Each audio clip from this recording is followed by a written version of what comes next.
अस्सलाम वालेकुम dear students, welcome to my YouTube channel Rahnuma Academy. मैं हूं मोहसिन रज़ा एमएस मैथमेटिक्स। तो स्टूडेंट्स, इस चैनल के ऊपर पंजाब टेक्स्ट बुक मैथमेटिक्स के तमाम यूनिट की हर एक्सरसाइज को सिंपल और इजी मेथड के साथ सॉल्व किया जाएगा। चैनल को सब्सक्राइब कर लें और अगर आपको कोई प्रॉब्लम हो तो आप इंस्टा और फेसबुक पेज पे फॉलो कर सकते हैं। लिंक मैंने डिस्क्रिप्शन में दे दिया है। तो आज का लेक्चर करते हैं स्टार्ट।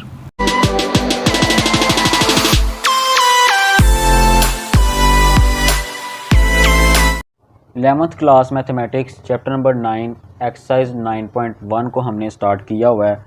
लास्ट वीडियो में हमने क्वेश्चन नंबर 6 तक कम्प्लीटली सॉल्व कर लिया है, आप देख सकते हैं। और आज के लेक्चर में हमारे पास है क्वेश्चन नंबर 7।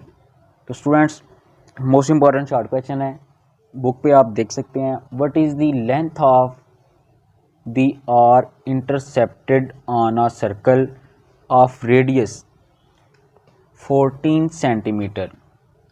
सबसे पहले आप कहता है what is the length of, हमने लेंथ मालूम करनी है जो कि हमारे पास एल को डिनोट करता है। एल फाइंड करना है। Intercepted on a circle of radius, हमारे पास एक सर्कल है, उसका रेडियस उसने दिया हुआ है r is equal to 4 centimetre. ठीक हो गया, आपको आर दे दिया हुआ है। By the arms of a central angle of a 45 degree, और उसका एंगल भी आपको दे दिया हुआ है 45 डिग्री। ठीक हो गया, तो सिंपल आप वही फार्मूला लगाएंगे, L is equal to are theta. तो स्टूडेंट्स, फार्मूला हमारे पास ये L is equal to are theta. हमने L फाइंड करना है, यह फार्मूला हम यूज़ करेंगे। सबसे पहले आप थीटा को रेडियन में लेके जाएंगे। मैंने लास्ट वीडियो में बताया था, आप डिग्री में इसको अगर करते हैं तो आपका आंसर गलत आएगा। थीटा को हमेशा, अपने एंगल को हमेशा रेडियन में लेना है। तो रेडियन में लेने के लिए आप क्या करते हैं, theta is equal to 45 multiply pi by 180, तो ये आपका रेडियन में चला जाता है। तो स्टूडेंट्स, जब आप इसको सॉल्व करते हैं तो आपके पास वैल्यू आ जाती है 11/14 रेडियन। ठीक हो गया, तो आपके पास थीटा की वैल्यू ये आ गई।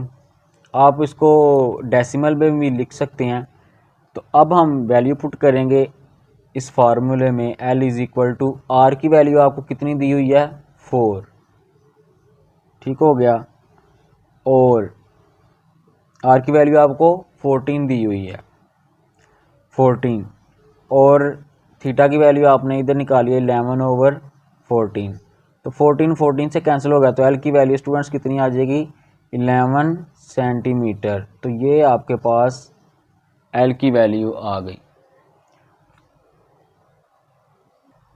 क्वेश्चन नंबर 8 की तरफ चलते हैं स्टूडेंट्स। तो क्वेश्चन नंबर 8 में क्या कहता है, find the radius of the circle. सबसे पहले उसने कह दिया आपने क्या फाइंड करना है, radius of the circle, R find करना है। In which the arms of central angle of measure 1 radian. ठीक है, और उसने सेंट्रल एंगल मतलब आपको थीटा भी दे दिया हुआ है, कितना दिया है, 1 radian.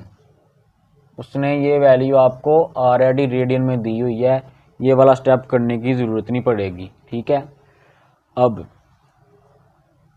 Cut off an arc of length 35 centimetre, और लेंथ भी उसने कितनी दे दी हुई है, 35 सेंटीमीटर। तो स्टूडेंट्स, इसमें आपने आर फाइंड करना है, यही फार्मूला हम यूज़ करेंगे। इधर से आर की वैल्यू निकालेंगे, थीटा मल्टीप्लाई कर रहा है तो उधर एल को जाके क्या करेगा, डिवाइड करेगा। ठीक हो गया, ये नीचे आ जाएगा। तो L is equal to r is equal to L theta. तो एल आपका कितना है, 35 सेंटीमीटर, और थीटा आपका कितना है, 1 रेडियन। तो स्टूडेंट्स, आर की वैल्यू आपकी कितनी आ जाएगी, 35 सेंटीमीटर। तो ये आपके पास आर की वैल्यू भी आ जाएगी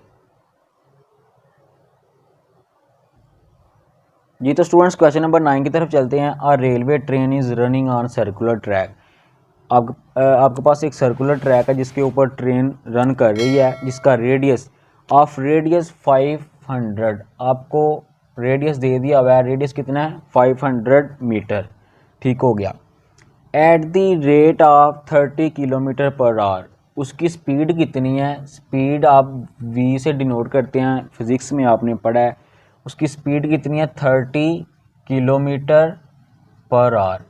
ठीक हो गया। तो स्टूडेंट्स स्पीड की यूनिट वैसे होती है मीटर पर सेकंड। इसको ये आपको दी हुई है किलोमीटर पर आवर, इसको आप पहले मीटर पर सेकंड में कन्वर्ट कर लें तो आप क्या करेंगे 30 किलो की जगह आप लगाएंगे 1000 ओवर और मीटर एज इट इज़, और घंटा आपका पर आवर में ओवर में आ रहा है तो एक घंटे में कितने सेकंड होते हैं 3600 सेकंड। ठीक हो गया। इसको आप जब सॉल्व करेंगे ये एक ज़ीरो इससे कैंसिल, एक ज़ीरो इससे कैंसिल।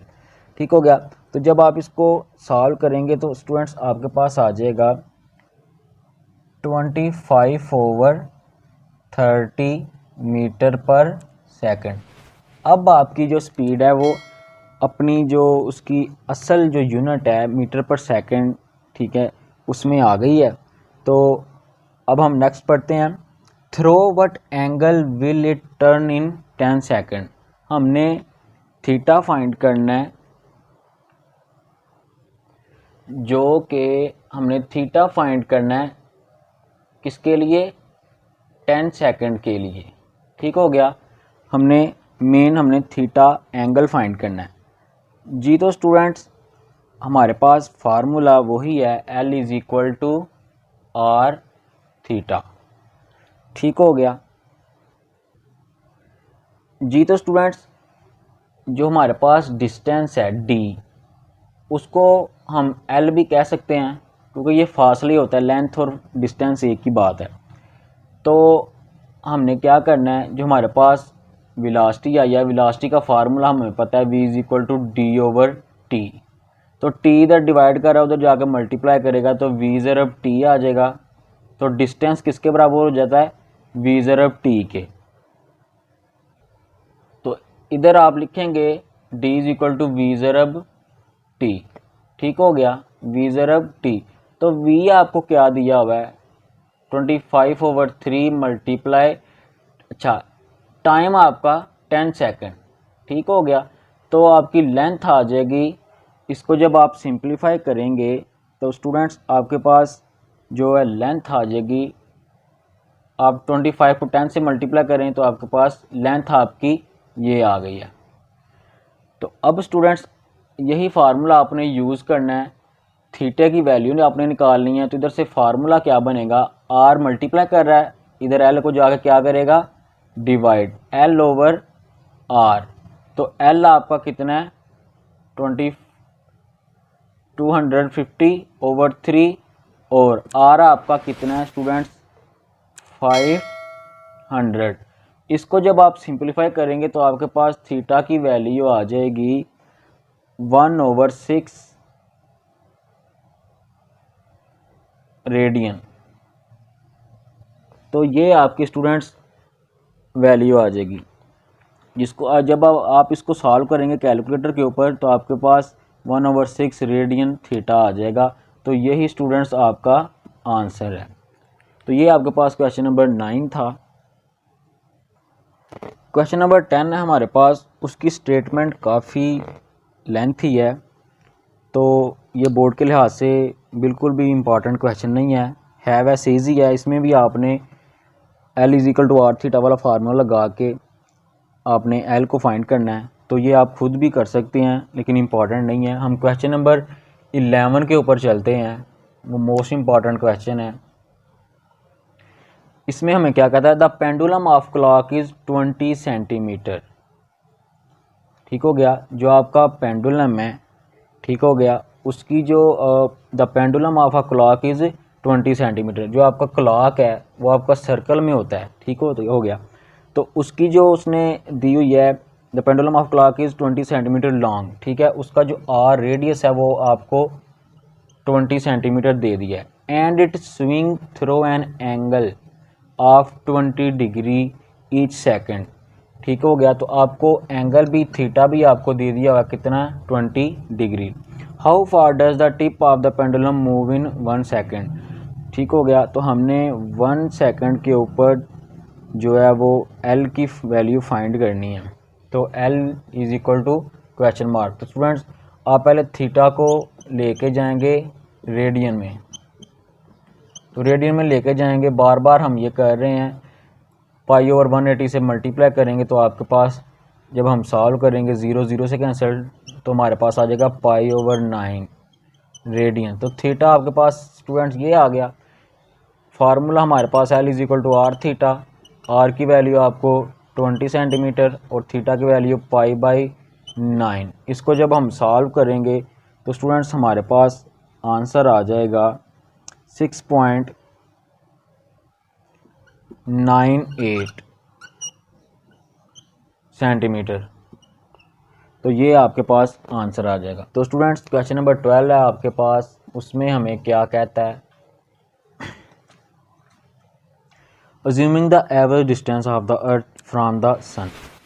ठीक हो गया, आपने अज्यूम करना है कि जो एवरेज डिस्टेंस अर्थ का एवरेज डिस्टेंस है, ठीक है ना, वो सन से कितना है। आपके पास r is equal to 148 multiply 10 की पावर 6 किलोमीटर, इतना डिस्टेंस है आपका।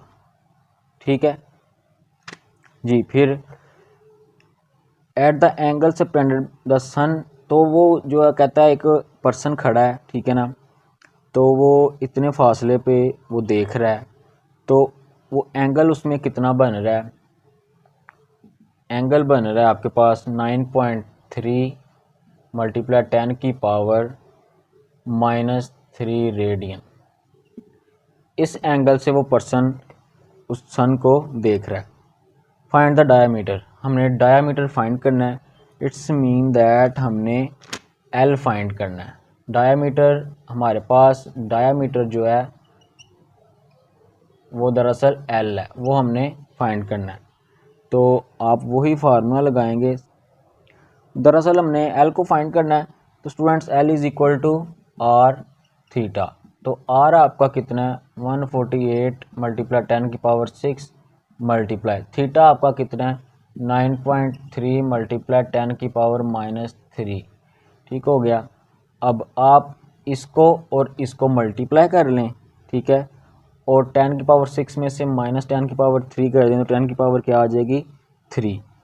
तो ये जब मल्टीप्लाई करेंगे इन दोनों को तो आपके पास आ जाएगा 1376.4 मल्टीप्लाई 10 की पावर 6 में से -3 कर दें, 10 की पावर क्या आ जाएगी 3 आ जाएगी जी। तो स्टूडेंट्स हम इसको मज़ीद सॉल्व करेंगे। ये पॉइंट को हम इधर लेके आते हैं bye scientific notation. 1.3764 multiply point कितने डिजिट मूव किया 1 2 3, तो वो 3 10 में ऐड हो जाएगा, तो हमारे पास क्या आ जाएगा 10 की पावर 6 आ जाएगी। तो स्टूडेंट्स ये आपके पास जो है वो डायामीटर है जो कि हमारा एल है। तो ये आपके पास आंसर है। तो स्टूडेंट्स आज के लेक्चर में हम क्वेश्चन नंबर 12 तक स्टॉप करते हैं।